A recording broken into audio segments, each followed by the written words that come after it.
estar com vocês que estão nos acompanhando agora em suas casas, em suas igrejas. Eu estou falando diretamente da igreja de Botafogo, Rio de Janeiro, para dias muito especiais, são os 10 dias de oração. E eu tenho certeza que esses dias irão alcançar sua vida, sua família, seu casamento, porque quando a gente ora, a gente está mais alinhado aos planos e à vontade de Deus. Durante esses 10 dias, pela manhã, eu vou estar aqui tratando de um tema que é a obra e a pessoa do Espírito Santo. E durante a noite, nós vamos tratar sobre as 3 mensagens angélicas e o grande conflito. Há um texto na Bíblia que nós vamos ler várias vezes, e esse texto está em Zacarias capítulo 10, versículo número 1. É muito importante lembrarmos de que a pessoa do Espírito Santo vem até nós fazer uma obra não comum, mas uma obra extraordinária. Obra muito mais maior, muito mais elevada do que nós podemos imaginar. Certa vez, pastor Dwight Nelson passou uma noite mal dormida e havia uma razão para isso. Ele não estava dormindo muito bem. E ele pensava em um versículo bíblico que estava martelando em sua cabeça o tempo todo. E esse versículo era Zacarias capítulo 10, versículo número 1. E ele não sabia exatamente o que estava escrito em Zacarias capítulo 10 e versículo número 1. E um certo dia, num certo momento, ele parou, abriu a Bíblia e leu o que está em Zacarias capítulo 10, versículo 1, que diz assim: Pedi ao Senhor chuva no tempo das chuvas serôdias. Ao Senhor que faz as nuvens de chuva, dar aos homens aguaceiros e a cada um erva no campo. E ele começou então a pensar, isso se refere ao Espírito Santo. E eu devo buscar o Espírito Santo, a pessoa do Espírito Santo, a obra do Espírito Santo em meu coração. Seja bem-vindo a esses momentos tão especiais que nós teremos aqui a cada manhã, às 5, 6 horas da manhã, buscando a presença do Espírito Santo, claro, orando como é de costume, ainda mais esses 10 dias de oração. E para começarmos o tema de hoje, eu quero tratar sobre a nossa maior necessidade. Qual é a nossa maior necessidade? Não há dúvidas de que, quando a gente faz essa pergunta, a nossa maior necessidade é de que o Espírito Santo habite e trabalhe em nosso coração. E aqui vem algumas coisas que a gente precisa considerar sobre essa necessidade. Primeira delas, Guterres, que é secretário-geral da ONU, ele que vive em situações extremamente complexas e difíceis de serem tratadas a nível mundial, alguém certa vez perguntou para ele, Guterres, qual é o grande tema, ou a maior necessidade que nós temos como cidadãos? E ele diz o seguinte, a nossa maior necessidade é a necessidade de paz. Essa é a nossa maior necessidade. Se nós olharmos para as pessoas em suas diferentes realidades, as nossas necessidades elas podem mudar de acordo com as circunstâncias que nós temos em nossa vida. Por exemplo, se você olhar para uma pessoa que está vivendo em uma condição de morador de rua e perguntar para ele qual é a sua maior necessidade, e ele irá dizer o seguinte, a minha maior necessidade é de comida. Eu preciso de comida. Eu estou com fome. Ou talvez se você olhar para uma pessoa e perguntar para essa pessoa que recebeu ou está passando por uma experiência de abuso doméstico, de violência doméstica, e perguntar para aquela mulher qual é a sua maior necessidade. E ela irá dizer, a minha maior necessidade é de segurança, porque eu me sinto insegura. Quando você olha para pessoas que passaram pela triste experiência do Covid, e se você perguntasse para essa pessoa que estava ali, entre a vida e a morte, necessitando de ar, de respirar, de oxigênio, o que essa pessoa iria dizer? Eu preciso respirar. Quando nós olhamos para as necessidades diferentes, de diferentes gerações, de diferentes experiências de vida, e você perguntar para um jovem, o que você precisa? Talvez para alguns seja, eu quero ser reconhecido. Eu preciso ser reconhecido.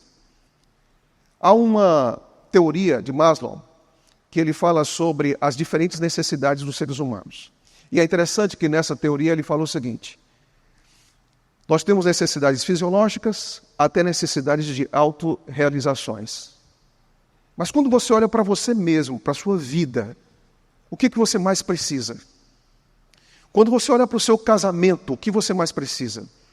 Quando você olha, por exemplo, para a sua família, para a sua casa, qual é a maior necessidade que você tem em sua vida? É interessante que o pastor Mark Phelan, ele disse algo que me chama muito a atenção no seu livro, O Reavivamento Prometido. Ele diz o seguinte: não há nada mais importante para os administradores, pastores e membros, quando ele fala de reavivamento, que buscar juntos esse reavivamento. Não há prioridade mais alta. Isso significa dizer o seguinte: nós podemos ter recursos, nós podemos ter oportunidades, nós podemos ter talentos, nós podemos ter em nossas mãos as maiores possibilidades de comunicar o Evangelho, mas a pergunta é: o que mais nós precisamos nessa vida? Não há dúvida nenhuma. Do que nós mais precisamos é de que o Espírito Santo habite de forma profunda e clara em minha vida e em sua vida, em nosso coração. Você que está me assistindo aí agora, onde você está, a pergunta que eu faço é para você: você concorda que essa é a maior necessidade da sua vida? Se o Espírito Santo estivesse habitando e trabalhando em sua vida de forma profunda, não de forma superficial e esporádica, mas de forma profunda e diária, como você reagiria nas circunstâncias mais difíceis em sua vida? Eu quero convidar você para, nesses dias especiais, nós juntos buscarmos essa pessoa maravilhosa. Mas é importante nós entendermos o que o Espírito Santo ele é capaz de fazer em nosso coração e em nossa vida. Há um pensamento que diz, The Review and Herald, de 15 de novembro de 1892, que diz assim: é essencial que o cristão compreenda o significado da promessa do Espírito Santo um pouco antes da segunda vinda do nosso Senhor Jesus. E o que me chama a atenção são as ênfases que se seguem nesse pensamento. A primeira dessas ênfases é: falai sobre ela. Isso significa que nós devemos parar, refletir e tornar o tema do Espírito Santo um tema central em nossos diálogos. Segunda coisa, fala sobre orar por ela. Que nesses dias, os 10 dias de oração, a gente possa ter tempo de falar e também de buscar o Espírito Santo. E em terceiro lugar, diz, pregai a seu respeito. E é exatamente isso que nós estamos fazendo aqui. Entenda uma coisa: se não há Espírito Santo, pessoas não são convencidas de nada. Se não há Espírito Santo, não existe instrução para nada. Se não há o Espírito Santo, pessoas não se entregam genuinamente.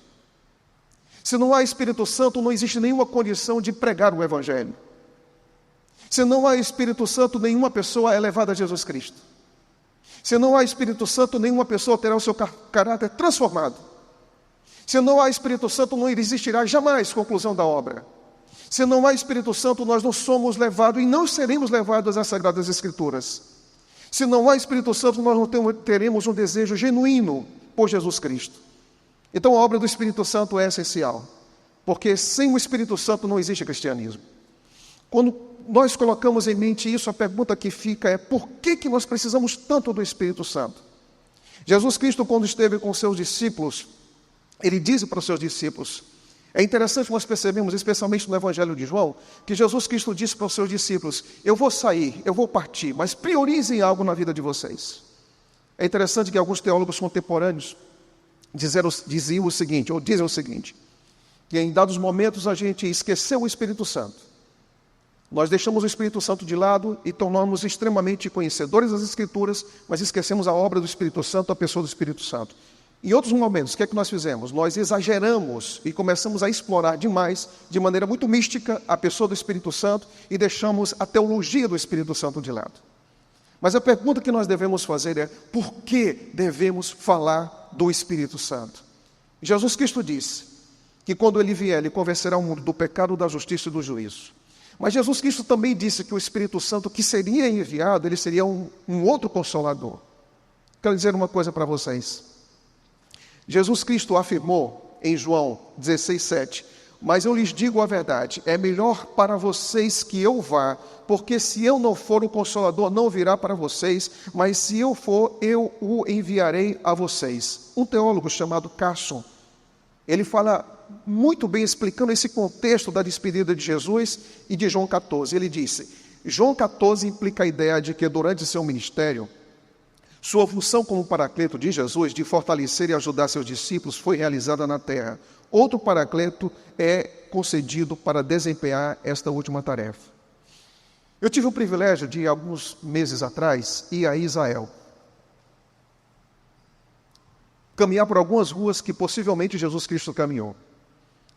Ir até aos muros de Jerusalém e ver as escadas em que um teólogo, ou melhor, um arqueólogo muito famoso disse: pode ter certeza que Jesus Cristo caminhou nesses degraus aqui, que vocês estão agora. Ir para Nazaré, ir para o mar da Galileia. E um certo dia eu estava fazendo uma palestra sobre isso, apresentando os diferentes lugares em que Jesus Cristo viveu e pregou. E alguém do auditório levantou a mão e disse assim: Pastor Lucas, qual foi a sensação que você teve de ir para essa Terra Santa? Qual foi o sentimento que você teve aí no seu coração? Eu disse para aquela pessoa e disse para o público que estava ouvindo o seguinte: é muito especial passar por lugares assim. Lembrar ou ver os lugares onde Jesus Cristo viveu e pregou. Mas Terra Santa não é uma geografia em determinado lugar do mundo. Terra Santa é onde Jesus Cristo está. E se Jesus Cristo está, através do Espírito Santo, da pessoa do Espírito Santo, que é o outro Consolador, você pode ter certeza que aonde você estiver agora, ali se torna a Terra Santa. Se você está em casa e você está passando por lutas difíceis aqui dentro da sua natureza, que fica esticando você de um lado para o outro, mas se Cristo e se o Espírito habita em seu coração, você pode fazer da sua casa uma terra santa. Eu sei que talvez você esteja no seu trabalho, e o seu trabalho seja um lugar de piadas ácidas, maldosas, de um ambiente extremamente pesado, mas se o Espírito Santo estiver habitando em você, o seu trabalho será um lugar que eu posso chamar de terra santa. Talvez você esteja morando em uma vizinhança extremamente pesada, difícil, de som ligado, de barulho de carro, de pessoas que brigam, discutem. Talvez você more em um lugar extremamente difícil e sensível, mas se você abre espaço na sua vida para a presença do Espírito, ali é a terra santa e ali é a terra segura também. Jesus Cristo nos fez uma promessa, e Ele quer que essa promessa se cumpra na minha e também na sua vida. Olhar para o Espírito Santo e descobrir as necessidades que Ele pode suprir dentro da nossa vida significa uma coisa: que durante todo o período da humanidade nós nunca ficamos sozinhos, nem por um segundo. Por quê? Porque a promessa que Deus fez é que Jesus Cristo viria, e Jesus Cristo, quando foi, Ele disse: eu não vou deixar vocês abandonados, sozinhos, no caos. Não. E embora a gente não tenha a presença física de Jesus Cristo, nós temos a presença do Espírito entre nós. Isso quer dizer que a obra continua. Isso quer dizer que Jesus Cristo estendeu sua mão e segurou os necessitados há 2000 anos atrás. E o Espírito Santo está segurando nossas mãos hoje, da mesma maneira. Jesus trouxe alívio e paz a muitos corações há 2000 anos atrás. O Espírito Santo traz alívio e paz a muitos corações hoje. Jesus foi capaz de restaurar vidas por completo, e o Espírito Santo é capaz de restaurar vidas por completo hoje. O Espírito Santo é capaz de hoje trazer cura como Cristo teve, paz como Cristo trouxe. Também é capaz de nos converter de uma maneira genuína como Jesus Cristo fez. Então isso quer dizer que a obra de Jesus Cristo continua na pessoa do Espírito Santo. Pensando nessa realidade, veja o que diz o livro de João, capítulo 16, versículo 8. Quando Ele vier, convencerá o mundo do pecado, da justiça e do juízo. Do pecado porque eles não creram em mim. Da justiça porque vou para o Pai. E vocês não me verão mais. Do juízo, porque o príncipe desse mundo já está julgado. Agora o que me chama a atenção nessa obra do Espírito Santo é que John Wesley disse o seguinte: sem a pessoa do Espírito Santo, a gente vive um estilo de vida pecador. Sempre se rendendo, sempre caindo, sendo sempre manipulado por essa natureza que rejeita a Deus. Mas ele disse o seguinte: sem o Espírito de Deus não podemos fazer nada a não ser acrescentar pecado sobre pecado. Agora, e o que o Espírito Santo veio fazer na minha vida?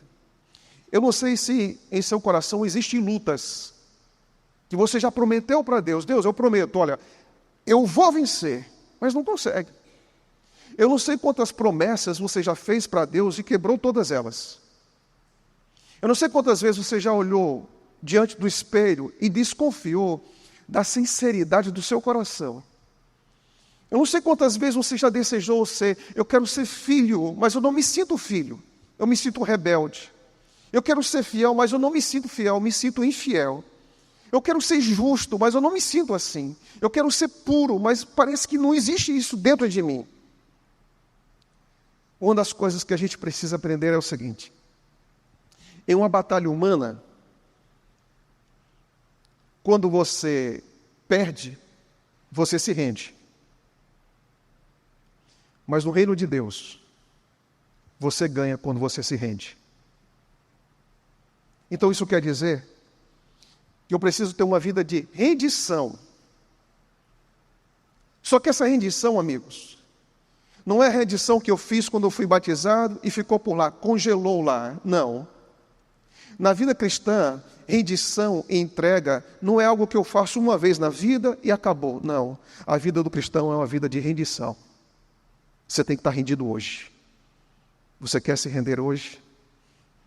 Esse é o desejo de dizer para Jesus: eu quero me render de novo. Você só será de Cristo quando você viver uma vida de rendição. Veja o que diz esse pensamento. Olha só. Ao pecado só se poderia resistir e vencer por meio da poderosa operação da terceira pessoa da divindade, a qual viria não com energia modificada, mas na plenitude do poder divino. É o Espírito que torna eficaz o que foi realizado pelo Redentor do mundo. A esperança para mim e a esperança para você também. Eu quero apelar o seu coração agora. Não desista de você, porque o Espírito não desiste de você. Não fique pensando que a vida cristã é uma ilusão. Serve para todos, mas não serve para mim. Isso não é verdade. Não fique pensando que ser cristão é uma caminhada em que você, ao longo da estrada, fica acumulando o tempo todo fracasso. Isso não é verdade. Não fique pensando que na vida cristã você tem que ser sempre a vítima, o perdedor. Porque Deus Todo-Poderoso está entre nós, está aí na sua vida, perto de mim, perto de você, dizendo algo que nós precisamos ouvir e acreditar. Você não é capaz, mas eu sou capaz em você. Você não tem forças, mas a minha força é capaz de atuar em você. Você não tem resistências, mas eu posso habitar em você e resistir por você. A gente não pode viver no cristianismo da superficialidade, da formalidade, de maneira nominal, como se crer não se tornasse uma realidade poderosa também em nossa vida. Eu não sei quais são as lutas que você tem, mas um dia eu estava em um acampamento, um retiro espiritual ali no mês de fevereiro, com um grupo de pessoas, e encontrei um rapaz que pregava bem, que falava de forma assim muito clara, muito convincente. E ele contou sua história. Pastor, eu fui abandonado pelos meus pais. Pastor, eu fui colocado em um hospital psiquiátrico. Pastor, as pessoas olhavam para mim, parecia que eu não tinha identidade nenhuma. Foram traumas atrás de traumas, traumas atrás de traumas. Mas um dia, pastor, alguém me visitou. Um dia alguém foi até a minha casa com aquela enormidade de tratamentos e medicamentos que eu tomava. E um dia me deu o privilégio de conhecer uma pessoa, e essa pessoa é Jesus Cristo, pastor. Há quase 15 anos, um dia eu entreguei a minha vida a Jesus Cristo, e que me convenceu da minha condição. Hoje ainda eu me cuido. Eu cuido do meu corpo, eu cuido da minha mente. Mas eu sei, pastor, que acima de todas as coisas eu sou cuidado por Deus. Eu sou cuidado por Deus. Ele era um evangelista do campo e eu fiquei impressionado em conhecer o antes e o depois. A vida no Espírito Santo traz para nós um antes e também traz para nós um depois. A obra do Espírito Santo, ela não é uma obra que procura glorificar a Ele mesmo. O foco central do Espírito Santo, o símbolo talvez mais importante do Espírito, não são esses que vocês podem ver agora. Não é o vento o símbolo mais importante do Espírito. Não é o orvalho ou a chuva o símbolo mais importante do Espírito. Não é a pomba, o fogo, o óleo ou o selo. Tudo isso são representações da obra do Espírito, que ele veio fazer. Mas notem vocês o seguinte, a Bíblia diz em João 16,14 que ele me glorificará. Isso significa que a obra do Espírito Santo não é apontar para si mesmo. Talvez quando a gente fale do fervor do Espírito, não é o fogo. Talvez o fervor do Espírito não seja a pomba. Talvez esse não seja o foco principal. Por quê? Porque o Espírito Santo, ele não veio fazer uma obra para que ele aparecesse. O Espírito Santo, ele faz uma obra para que Jesus apareça. Por isso que Cristo disse, quando ele vier, ele me glorificará. Então isso significa que o Espírito Santo, ele faz uma obra. E a pergunta que fica é, para onde ele aponta? Para quem o Espírito Santo fala? Para onde ele dirige os nossos passos? Quando o Espírito Santo estende sua mão para tocar o coração humano, ele sensibiliza para quem e para quê? A obra do Espírito, ele tem um endereço. A obra do Espírito é glorificar uma pessoa, e essa pessoa é Jesus Cristo. Isso significa que aonde o Espírito Santo estiver, Jesus será exaltado. A maior evidência da presença do Espírito não é falar em línguas. A maior evidência da presença do Espírito não é eu pular de excitação. A maior evidência da presença do Espírito não é eu fazer milagres com o meu terno. A maior evidência de que o Espírito está presente é um coração que se rende a Jesus Cristo. É que sabe que Cristo está presente. Aonde o Espírito Santo estiver, Jesus vai estar no centro. A obra dele, a pessoa dele. Quer ser uma igreja cheia do Espírito? É uma igreja em que Jesus é exaltado do seu púlpito. Quer ser um lar cheio do Espírito? É um lar em que Jesus Cristo é o centro. Quer um casamento cheio do Espírito? É um casamento em que marido e mulher, apesar das circunstâncias, apesar das incompatibilidades e diferenças, sempre Cristo se faz presente. Me chama muito a atenção esse pensamento que vocês vão ver agora comigo. Olha o que diz. O Espírito Santo revela Cristo à mente. Onde você está aí agora, diga um amém. Diga amém. Amém? O Espírito Santo vai até a mente do ser humano. Aleluia! Que coisa incrível! O Espírito Santo vai até a mente e diz mais. E a fé dele se apodera. Se aceitardes a Cristo como Salvador pessoal, conhecereis por experiência o valor do grande sacrifício feito em vosso favor na cruz do Calvário. Isso quer dizer que o Espírito nos toma pela mão, nos leva a Jesus Cristo e nos leva até o Calvário e nos leva até a cruz. Quem tem uma experiência real com o Espírito, terá uma experiência real com Jesus Cristo. Eu não sei quanto tempo você está nessa igreja. Eu não sei quais são as necessidades da sua alma. Mas permita compartilhar aqui uma experiência que tocou muito meu coração alguns anos atrás. Seu nome é Jaimes. Jaimes. Sabe quem foi esse homem? Presidente dessa divisão sul-americana. Sabe quem foi esse homem? Escritor. Sabe quem foi esse homem? Evangelista. Eu estou falando de alguém que foi administrador, escritor e evangelista. Por muitos e muitos e muitos anos. Um dia, o Jaimes, que escreveu esse livro, Do Sábado para o Domingo, ele foi convidado para participar de uma reunião na Associação Geral em Washington. Em alguns momentos, espaço foi aberto para que algumas pessoas compartilhassem suas experiências de trabalho. E chegou o momento de Jaimes entrar e compartilhar suas experiências de trabalho. Ele disse diante de um grupo de administradores que estavam reunidos ali na nossa sede, do mundo todo.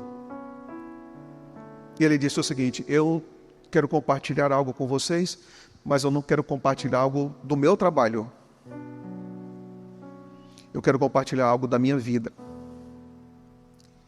Eu vim de um lar cristão, sou administrador, fui evangelista e sou escritor.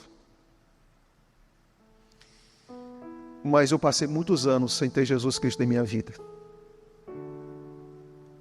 E mesmo sentado na cadeira de um administrador, eu não era convertido. E mesmo abrindo a Bíblia para pregar a tanta gente, eu era um evangelista que não me convencia do que eu estava pregando. E um dia no meu escritório, eu dobrei meus joelhos e disse: Deus, eu preciso de uma vida genuína. Eu preciso de uma coisa, olha, as posições que você tem não são capazes de transformar quem você é. Você pode ser pastor, administrador, ancião, líder da igreja. As posições que você tem não são capazes de transformar você. Se você olhar para o tempo, para a sua cronologia, o tempo que você tem não pode fazer nada por sua natureza. Nada. Você pode ter 10 anos, 15 anos, 20 anos, isso não vai fazer nenhuma diferença no seu coração. Mas se você tiver uma atitude de disposição, de rendimento, de quebrantamento, Deus pode fazer algo por você. E foi isso que ele fez. Quando ele se rendeu dentro do seu escritório a Deus, ele disse o seguinte: e após 15 anos de pregação, Deus me trouxe de volta aos pés da cruz. Então percebi que havia pregado o evangelho durante 15 anos, sem, no entanto, ser um homem convertido. Estou falando de um presidente, de um administrador, de um escritor, de um evangelista que disse: eu preciso nascer de novo. Preciso nascer de novo. A graça de Cristo está estendida a nós quando Ele enviou até nós o Espírito Santo. Eu não sei se existem algumas coisas em sua vida que precisam ser arrancadas. E você já tentou fazer isso e não conseguiu. Mas o Espírito Santo pode fazer isso em você. Eu não sei se existem algumas coisas em sua vida que você disse: Deus, eu não posso me identificar com isso. Você não foi chamado para se identificar com seus fracassos espirituais. Você foi chamado para ser reconstituído à imagem e semelhança de Deus, que o Espírito Santo, somente Ele pode fazer em seu coração. Você não foi chamado para ficar estancado. Você foi chamado para prosseguir. Não seja vítimas dos seus pensamentos derrotistas. Seja alvo das vitórias que o Espírito Santo pode realizar em sua vida. Ele pode. Ele pode. Não seja uma pessoa que vive uma dupla personalidade cristã. Mas seja aquilo que Ele é capaz de fazer quando você se rende por completo, que é um filho e uma filha genuína de Deus. O Espírito Santo está aqui agora. O Espírito Santo está aí agora perto de você. Esse mesmo Espírito em que o Luiz Cláudio irá cantar agora, que nos refina, que trabalha pacientemente e constantemente em nosso coração, Ele é onipotente, Ele é onipresente. Ele pode fazer tudo em todos ao mesmo tempo. Basta apenas abrir o coração a Ele. Onde você está agora, é isso que você quer? Pastor, é isso que eu quero. Eu quero agora que, em nome de Jesus Cristo, o Espírito Santo possa ir tirando e trabalhando dentro de minha vida, fazendo aquilo que minhas mãos não conseguem, fazendo aquilo que muitas vezes eu tentei fazer sozinho, com autodisciplina, mas eu não consegui, mas Ele pode fazer. É isso que você quer agora? Então se abra e deixe que o Espírito Santo faça aquilo que suas mãos, sua posição, o tempo de igreja que você tem não consegue fazer, mas Ele pode fazer, e Ele quer fazer, porque Ele está aqui agora, porque Ele está perto de você agora. Sua mão está estendida dizendo: eu estou aqui para trabalhar em sua vida.